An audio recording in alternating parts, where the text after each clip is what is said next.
Pembacaan Alkitab pada pagi hari ini terambil dari kitab Lukas 24 ayat 50 sampai 53 yang mengatakan tentang kenaikan Yesus.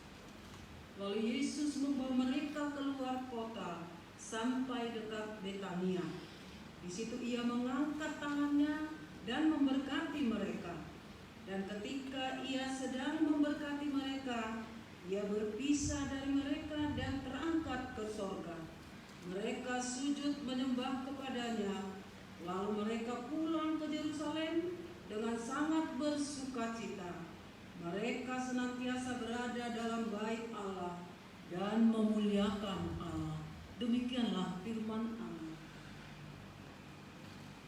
Hendaklah firman Tuhan dengan segala kekayaannya diam di dalam hatimu, dan ucaplah syukur kepada Allah.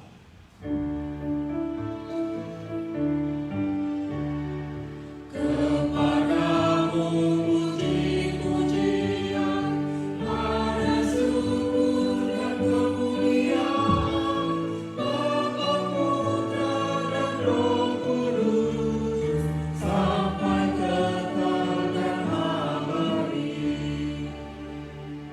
Silahkan duduk kembali.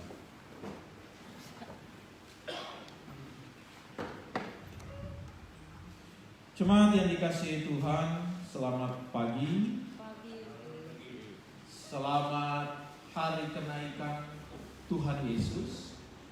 Selamat hari kenaikan Tuhan Yesus. Sampaikan itu untuk sahabat-sahabat atau keluarga yang bersama-sama mengikuti ibadah saat ini di rumah ataupun di antara kita yang bertugas di gereja pagi ini. Selamat hari kenaikan Tuhan Yesus. Selamat hari kenaikan Tuhan Yesus. Jemaat yang dikasihi Tuhan, dalam setiap ibadah, khususnya ibadah syukur kenaikan Tuhan Yesus ke sorga, kita selalu diajak untuk mengingat rayakan sekaligus merenungkan kembali peristiwa kenaikan tersebut. Namun, apakah yang dapat kita renungkan dari peristiwa kenaikan Yesus itu?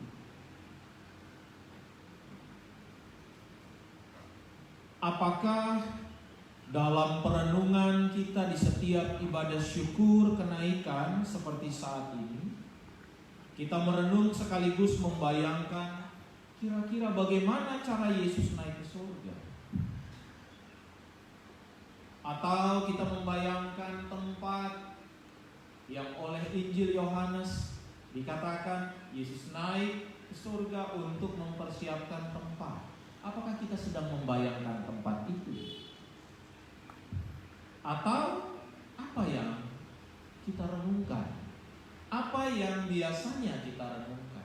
Atau apa yang seharusnya kita renungkan di hari kenaikan? Pagi ini Injil Lukas menolong kita. Lukas 24 ayat 50 sampai 53 menolong kita untuk dapat merenungkan dengan benar kenaikan Tuhan Yesus.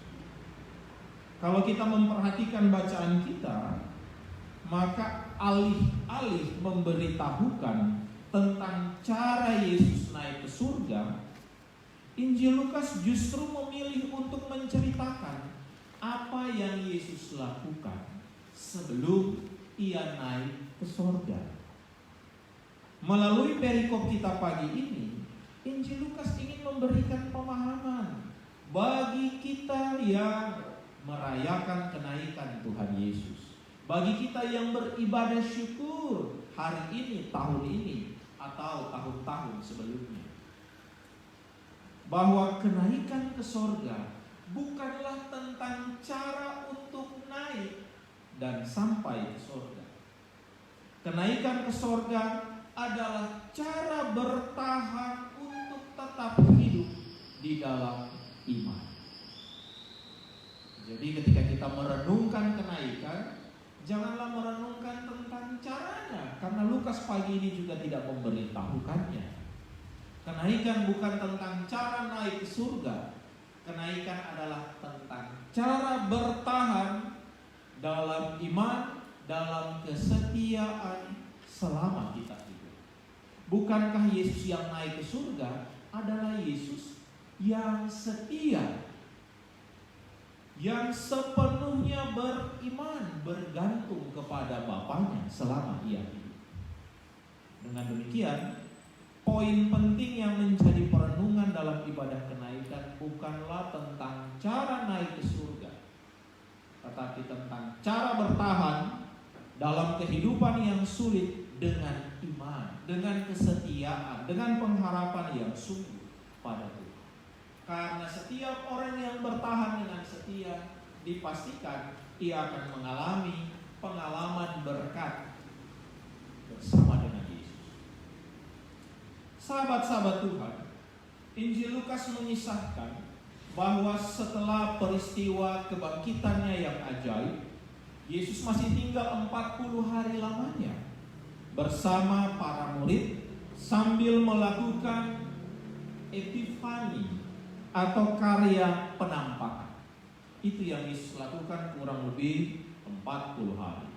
Berdasarkan kesaksian Injil Lukas, Yesus pertama kali menampakkan diri kepada Maria Magdalena, Yohana, Maria ibu Yakobus, Kleopas bersama dengan temannya yang dalam perjalanan menuju Emmaus, dan juga kepada semua murid. 40 hari Yesus berulang-ulang kali menampakkan dirinya. Nah, setelah 40 hari, Injil Lukas menceritakan dalam perikop yang tadi kita baca bahwa Yesus membawa para murid keluar kota sampai dekat Betania. Itu ayat 50 dalam bacaan kita tadi. Setelah 40 hari itu tiba, Yesus membawa mereka di sini adalah para murid, keluar kota sampai dekat Betania. Saya cukupkan dulu di sini. Nah, sahabat-sahabat Tuhan, mari kita perhatikan hal ini. Cerita Lukas ini. Yesus membawa para murid keluar kota sampai dekat Betania. Yang pertama yang ingin saya ajak kita untuk perhatikan dan renungkan bersama adalah frasa Yesus membawa. Yesus membawa. Tindakan Yesus membawa tidak dapat dan tidak boleh dipahami secara harafiah saja, atau sebagai tindakan yang mengajak para murid bersama dengannya untuk berjalan keluar kota. Tidak boleh dipahami secara harafiah saja seperti itu.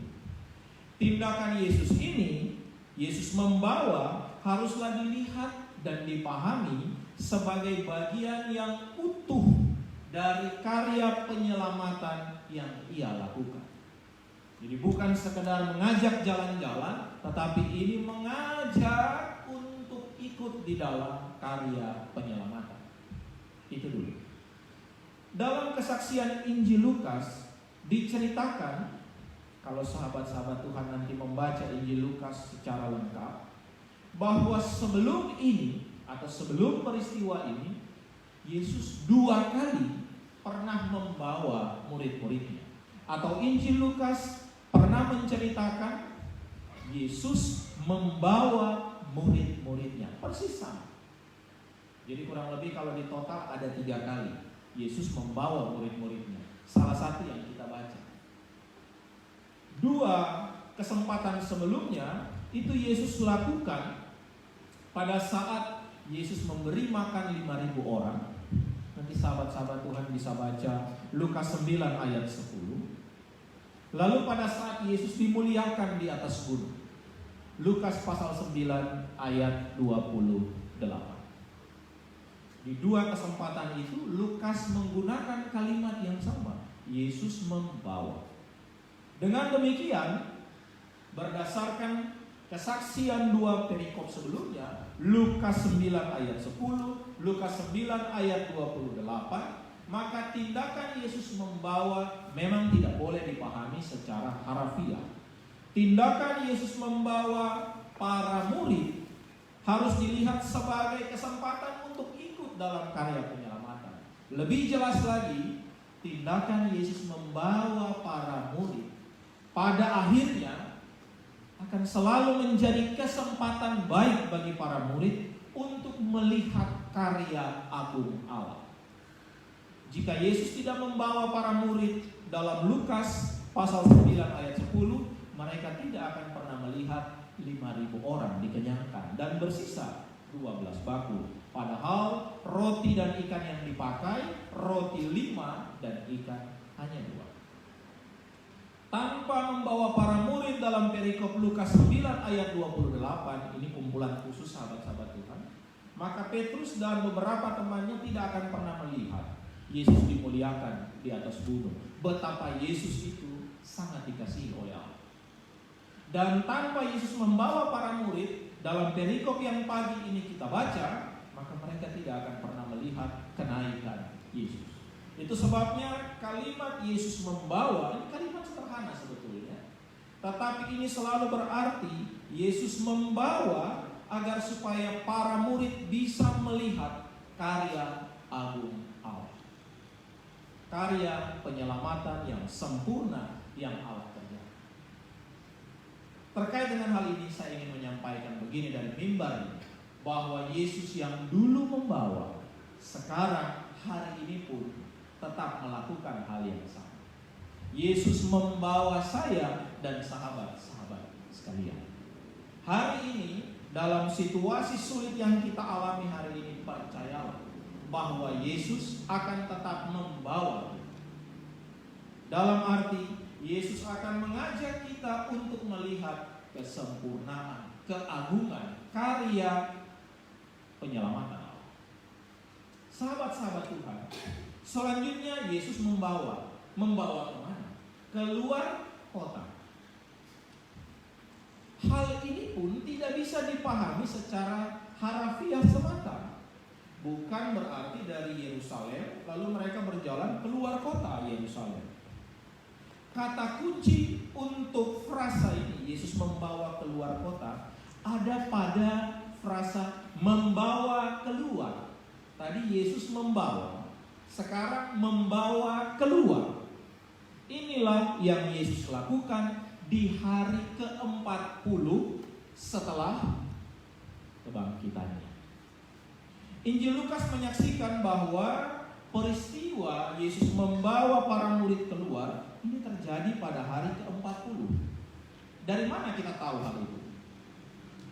Karena pada saat Yesus membawa para murid keluar, itu terjadi pada hari yang sama di mana ia naik kemana Pak Siregar? Ke surga. Hari Minggu Pak Siregar bilang ke surga. Naik ke surga.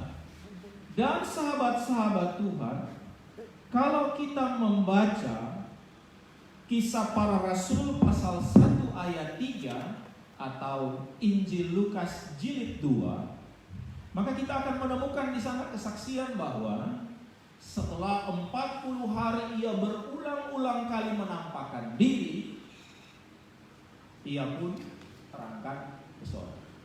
Nanti sahabat-sahabat Tuhan bisa baca Kisah Para Rasul pasal 1 ayat 3 dan ayat-ayat selanjutnya. Nah, ketika Yesus membawa keluar, ini terjadi pada hari ke-40. Di dalam Alkitab, angka 40 itu adalah angka yang spesial karena menjadi simbol dari kepenuhan. Angka 40 juga menjadi simbol dari pencobaan, ujian. Sahabat-sahabat Tuhan masih ingat ya, Yesus diuji, dicoba berapa hari setelah ia berpuasa, berapa hari? 40 ya. Hari, bulan atau tahunnya saya abaikan, 40 yang saya ambil. 40 juga menjadi simbol dari kemenangan. Akhir dari pergumulan, akhir dari ujian, akhir dari penderitaan, akhir dari penghakiman.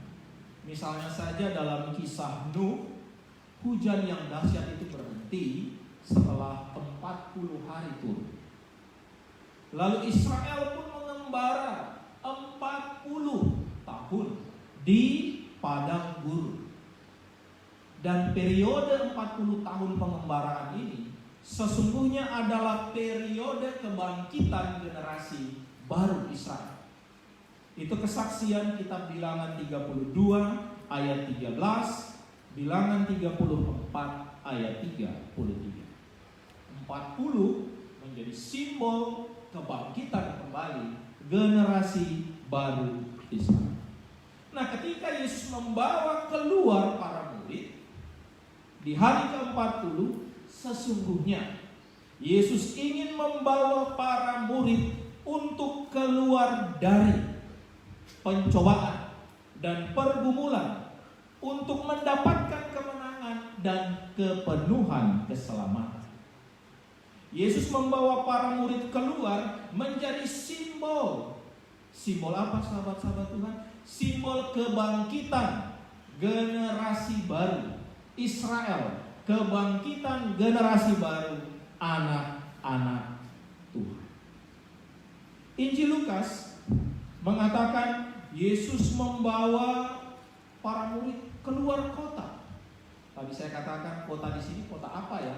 Yerusalem, jelas. Karena dalam ayat 52 bacaan kita dikatakan mereka pulang ke Yerusalem. Sehingga kota yang dimaksud jelas Yerusalem. Ketika Yesus membawa mereka keluar dari kota Yerusalem, jangan dipahami harafiah.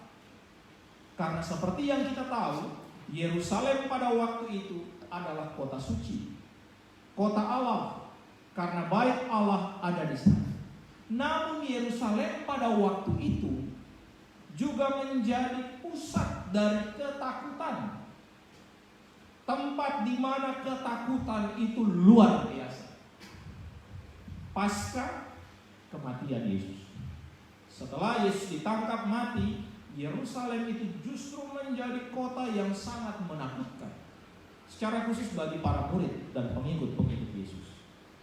Bandingkan kesaksian Kleopas yang berjalan ke Emmaus dalam Lukas 24 ayat 18.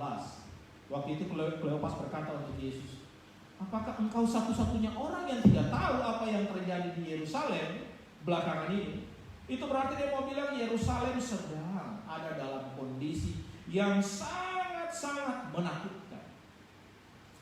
Dengan demikian sahabat-sahabat Tuhan, tindakan Yesus membawa para murid keluar kota Yerusalem pada hari ke-40 haruslah dipahami sebagai tindakan membawa para murid untuk keluar dari ketakutan yang penuh yang sedang ada di dalam diri mereka. Yesus membawa para murid yang sepenuhnya takut, sepenuhnya ragu, sepenuhnya khawatir dan cemas, sepenuhnya bimbang. Lalu selanjutnya Yesus mengubah mereka untuk menjadi orang-orang yang sepenuhnya percaya, sepenuhnya beriman, sepenuhnya berpengharap. Karena arti 40 mencapai kepenuhan. Kalau kemarin penuh dengan ketakutan, penuh dengan kebimbangan, penuh dengan kecemasan, dengan membawa mereka keluar dari kota itu, Yesus ingin mengubah mereka menjadi orang-orang yang penuh iman, penuh percaya, penuh keyakinan, penuh pengharapan. Sahabat-sahabat Tuhan, ada pemahaman orang-orang pada waktu itu yang sangat sederhana sekali, bahwa kalau pergi ke Yerusalem, pergi ke rumah Tuhan, maka di sana mereka akan mendapatkan kebaikan dan berkat. Mazmur 128 ayat 5 paling tidak menyiratkan hal itu. Di sana dikatakan, engkau akan melihat kebaikan, bukan kebaikan Tuhan ditulis di sana, kebaikan dari Yerusalem. Mazmur 128 ayat 5. Maka jika kita tahu tentang pemahaman ini, lalu kita melihat Yesus membawa para murid keluar dari kota, dan kota itu Yerusalem, maka kita akan berpikir, wow, berarti kebaikan Yerusalem tidak akan dilihat lagi. Ya, karena Yesus membawa keluar para murid dari Yerusalem itu, sesungguhnya juga Yesus ingin mengajarkan bahwa orang-orang yang percaya kepadanya, orang-orang yang berpengharapan kepadanya, dekat kepada Yesus, tidak perlu berjalan jauh atau menempuh jarak yang jauh ke Yerusalem, ke rumah Tuhan untuk melihat kebaikan dan berkat dalam hidup. Cukup dengan dekat pada Yesus, datang pada Yesus, sepenuhnya bersandar pada Yesus, kebaikan dan berkat itu diberikan. Pasti diberikan dan pasti diterima. Cukup dengan datang mendekat kepada Yesus, maka setiap orang akan melihat kebaikan dan berkat dari Allah. Lalu sahabat-sahabat Tuhan, bukankah jarak dirimu hari ini dengan Yerusalem sangatlah jauh? Tetapi jarakmu dengan Yesus tidaklah jauh, kan? Bukankah Yesus yang dahulu membawa, hari ini pun dia datang membawamu? Lalu kalau seseorang membawa, berarti orang yang membawa dan sesuatu yang dibawa bukankah sangat benar? Lalu bukankah Yesus juga berkata dalam salah satu Injil, PR ya, dicari di mana? Tinggallah di dalam aku dan aku tinggal di dalam kamu, dan seterusnya. Berarti sangat dekat. Yesus sangat-sangat dekat. Engkau tidak perlu menempuh jarak yang jauh, melakukan perjalanan yang jauh, melakukan usaha yang berat untuk melihat kebaikan dan berkat. Cukup satu langkah yang sangat mudah, cara yang mudah, sederhana. Dekat pada Yesus, maka ketakutan lenyap, kekhawatiran lenyap, kebimbangan lenyap. Engkau akan melihat kebaikan. Dan istimewanya, jika orang yang pergi ke Yerusalem, mereka menerima kebaikan dan berkat itu dengan cara Allah memberikan kebaikan itu melalui perantaraan baitnya dan juga imam yang melayani di sana. Sekarang engkau menerima berkat kebaikan dan berkat itu, kebaikan, kemurahan, berkat itu engkau terima langsung dari tangan Allah sendiri, tanpa ada perantara. Caranya mudah, sederhana, berkatnya langsung.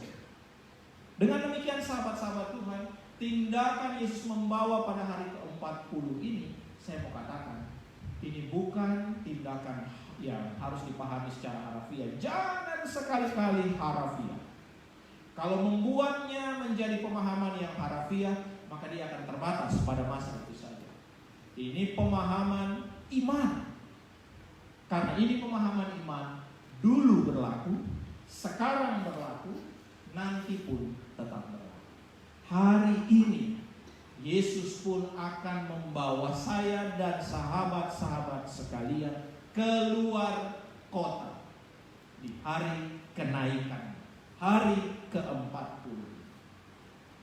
Itu berarti Yesus akan membawa kita untuk keluar dari takut yang penuh, bimbang yang penuh di dalam hati, kecemasan yang penuh di dalam hati, lalu menjadikan kita menjadi orang-orang yang sepenuhnya percaya, sepenuhnya berpengharap. Bahkan lebih luar biasa lagi, Yesus membawa kita untuk menerima berkat langsung dari Yesus.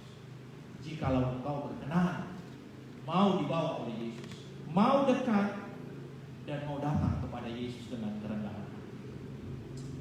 Selanjutnya sahabat-sahabat Tuhan, dalam perikop kita dikatakan lagi, keluar kota, kotanya Yerusalem. Sekarang ditulis oleh Lukas sampai dekat Betania. Ayat 50, ini masih ayat 50 sahabat-sahabat Tuhan. Kita belum pindah ayat. Keluar kota, kota itu Yerusalem. Lalu kemana mereka? Sampai dekat Betania. Nah sahabat-sahabat Tuhan, menarik bahwa nama tempat tidak disebutkan oleh Lukas. Lukas tidak bilang Yesus membawa keluar kota menuju Betania. Tidak. Yesus membawa para murid keluar kota sampai dekat Betania. Tolong diingat kalimat itu. Sampai dekat Betania. Sampai dekat Betania. Saya ulang-ulang ini karena saya punya maksud khusus dengan hal ini. Tidak dibilang Yesus membawa para murid keluar kota ke Betania. Tidak. Kita cocokkan dulu ya, sama ya Alkitab kita ya. Kalau Alkitab saya bilang sampai dekat Betania. Nah sahabat-sahabat Tuhan, nama Betania sendiri ini bukan nama yang asing. Dan saya mau katakan Betania ini adalah kota favorit Yesus. Sahabat-sahabat Tuhan masih ingat siapa yang tinggal di sana? Di Betania tinggallah sahabat-sahabat dekat Yesus siapa? Nanti dicari ya.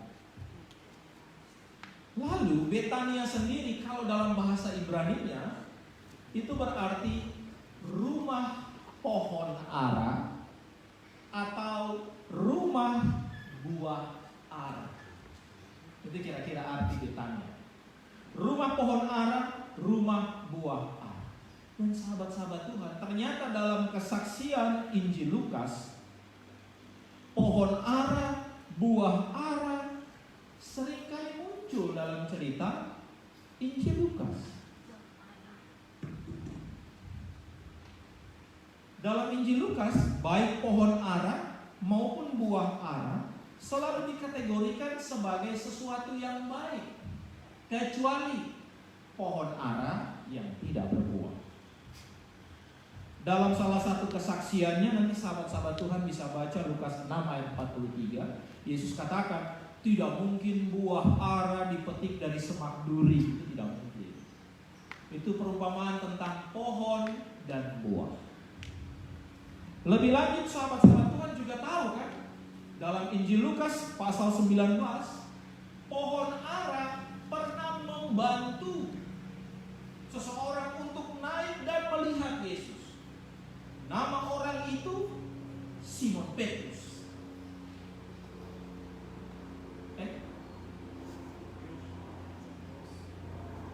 Sakeus ya? Saya salah. Berarti supaya pendeta tidak pernah salah, jadi ceritanya begini. Waktu itu yang naik memang Simon Petrus. Tapi Yesus bilang, Simon Petrus turun. Itu tempat Sakeus. Lalu Simon Petrus turun, Sakeus naik sudah. Tempatnya sudah ada di sana. Itu cerita humor yang berkembang ya. Jadi Simon Petrus turun, Sakeus turun. Nah, ini kameramen saya ketawa ya.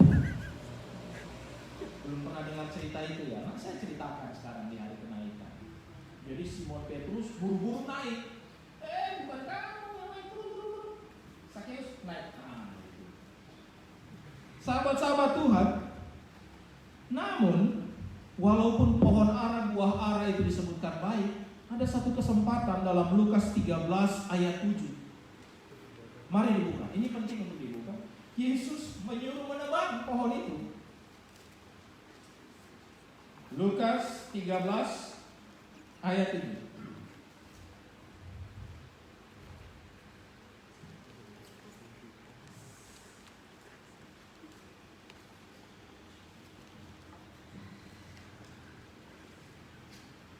Sudah ya?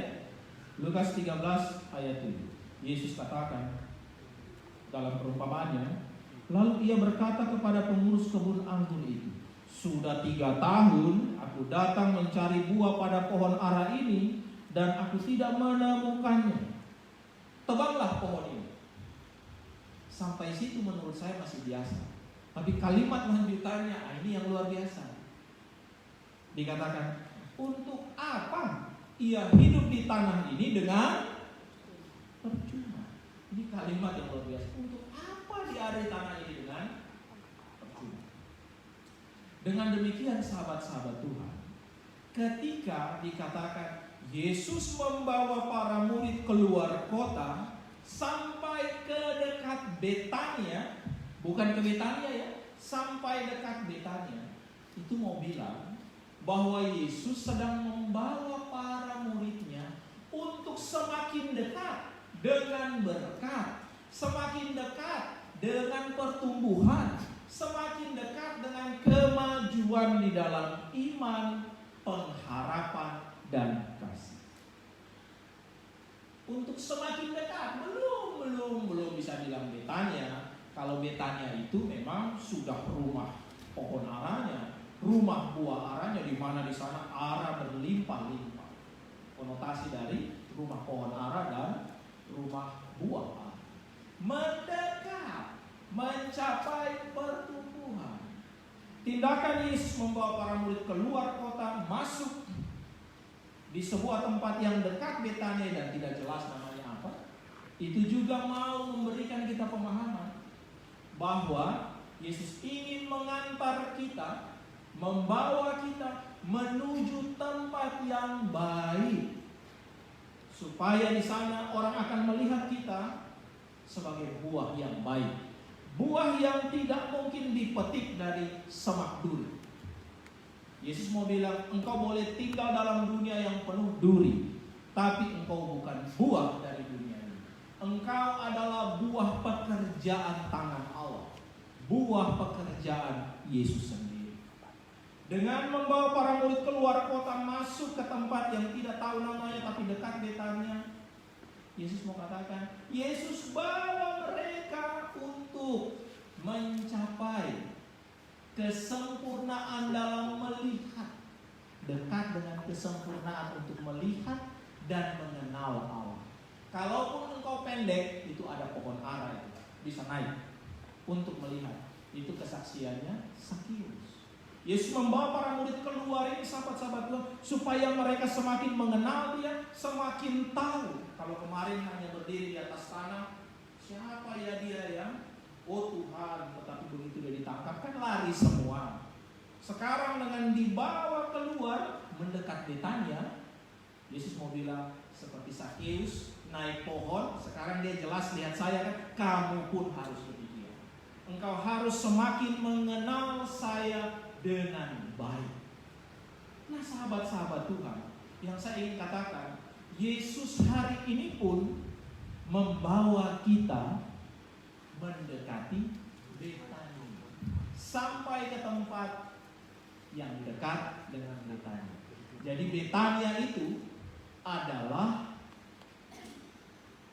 sebuah perjuangan yang harus dilanjutkan oleh setiap anak-anak Tuhan. Yesus mengantarmu sampai dekat Betania saja.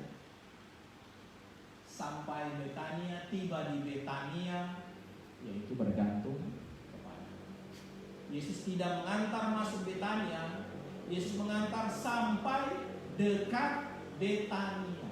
Kenaikan Yesus pun punya makna. Dia mengantar sampai dekat Betania, tempat adanya pertumbuhan, berkat, semakin mengenal Allah, semakin berpengharapan, semakin percaya. Disitulah engkau akan ditaruh, ditempatkan. Nah, persoalan nanti tiba di Betania, ya tergantung saya toh, tergantung sahabat-sahabat sekalian. Injil Lukas bilang hanya sampai dekat Betania. Tapi saya ingin katakan dari mimbar ini, sangat disayangkan kalau kita tidak bisa menyempurnakan perjalanan ini untuk benar-benar tiba di Betania. Dekat, sudah dekat sahabat-sahabat Tuhan. Berkat itu dekat, lebih daripada yang engkau pikirkan, daripada engkau bayangkan, engkau duga. Berkat itu lebih dekat. Tapi seringkali berkat itu jadinya menjauh. Bukan karena berkat itu punya kaki lalu dia melangkah menjauh. Bukankah yang punya kaki engkau, sahabat-sahabat Tuhan? Jadi kalau berkat itu menjauh, itu bukan karena berkatnya yang menjauh, tapi langkah kaki pula yang menjauhkanmu dari berkat. Nah, sahabat-sahabat Tuhan, dengan demikian saya katakan, tindakan Yesus membawa para murid keluar kota dan sampai dekat Betania. Inilah yang mau Lukas sampaikan untuk direnungkan di hari kenaikan. Jadi jangan bayangkan gimana cara dia naik, pakai awan kah, pakai angin kah. Oh nanti kalau dia naik saya dapat tempat. Jangan bayangkan itu. tempat yang kau pikirkan dekat denganmu. Bukankah Yesus mengantarmu sampai dekat Betania, rumah pohon ara, rumah buah. Bukankah engkau sudah dekat sekali dengan surga? Bukankah dekat dengan Yesus adalah jaminan dekat dengan surga? Jadi jangan pikirkan itu, tidak usah bayangkan itu bukan urusanmu. Urusanmu adalah sekarang engkau sudah dibawa keluar. Persoalannya, engkau pulang, apakah engkau menjadi sama lagi seperti sebelum keluar, ataukah engkau mampu bertahan? Itu yang saya sampaikan di awal khotbah. Kenaikan dihayati dengan cara bertahan dengan setia dalam kehidupan. Nah, sahabat-sahabat Tuhan, hal terakhir yang menarik dari bacaan ini, mari kita buka perikop kita lagi. Ketika sampai dekat Betania, ayat 50 ya, sahabat-sahabat Tuhan, di situ ia mengangkat tangannya. Mengangkat tangan untuk apa? Memberkati. Ayat 51, dan ketika ia sedang memberkati, ia berpisah dari mereka. Biasanya yang akan lebih banyak disorot ketika dia mengangkat tangan, lalu dia berpisah dari mereka. Kenaikan Tuhan Yesus selalu dipahami sebagai Yesus berpisah dari mereka. Bukankah sebelum berpisah Yesus melakukan apa tadi? Ia mengangkat tangannya, lalu ia memberkati mereka. Setelah itu ia berpisah dari mereka. Lalu mengapa kenaikan itu berarti Yesus berpisah? Kok diputus begitu? Kok dipotong? Ia mengangkat tangannya di tempat dekat Betania itu, memberkati, lalu berpisah. Tapi tolong dicek di Alkitab, sahabat-sahabat sekalian. Apakah di situ ditulis Yesus menurunkan tangannya? Ada nggak? Yesus turunkan tangannya? Ada? Coba dicek baik-baik dulu. Jangan langsung tidak saja. Barangkali ada. Ada di situ Lukas menulis Yesus menurunkan tangannya. Barangkali capek begitu kan kalau angkat tangan. Coba sahabat-sahabat Tuhan angkat tangan 1 jam saja. Tidak ya? Tidak ada ya? Bapak Ibu yakin ya? Dan saya juga yakin. Lukas menulis dia mengangkat tangan. Untuk apa? Memberkati. Dan Lukas belum pernah menulis atau memperbaiki atau melanjutkan cerita ini, ia menurunkan tangan. Berarti logikanya adalah sampai hari ini Yesus masih mengangkat tangannya. Mengangkat tangannya. Masih. Saya tidak pernah baca itu di Alkitab atau ada seorang teolog yang mengatakan Yesus capek karena angkat tangan terus dan dia turunkan tangan. Karena waktu itu dia lupa menurunkan tangan waktu naik ke surga. Tidak dibilang. Dan tidak juga pernah dibilang Yesus menurunkan tangannya sewaktu ia ada di awan-awan. Tidak. Nah, hal ini pun jangan dipahami harafiah. Kalau dipahami harafiah ya angkat tangan 1 jam pun capek. Tetapi sahabat-sahabat Tuhan, ini PR ya. Sahabat-sahabat Tuhan pernah ingat cerita ketika bangsa Israel sedang berperang, itu Musa harus angkat tangan. Pasti Regar ingat cerita itu.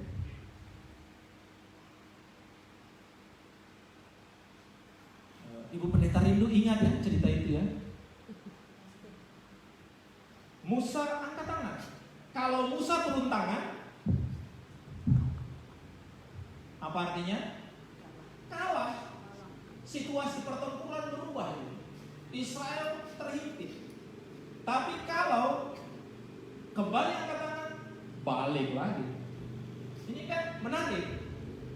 Kadang-kadang siapa tahu bisa ingin atur tangan, naikin lagi, kan itu dimain-mainkan. Tetapi selama angkat tangan tidak mungkin. Nah, cerita ini pun sebetulnya yang bisa dikaitkan dengan Yesus yang mengangkat tangan dan tidak pernah dikatakan turunkan tangan. Bahwa memang hari ini secara harafiah ya Yesus pasti tidak mungkin begini terus.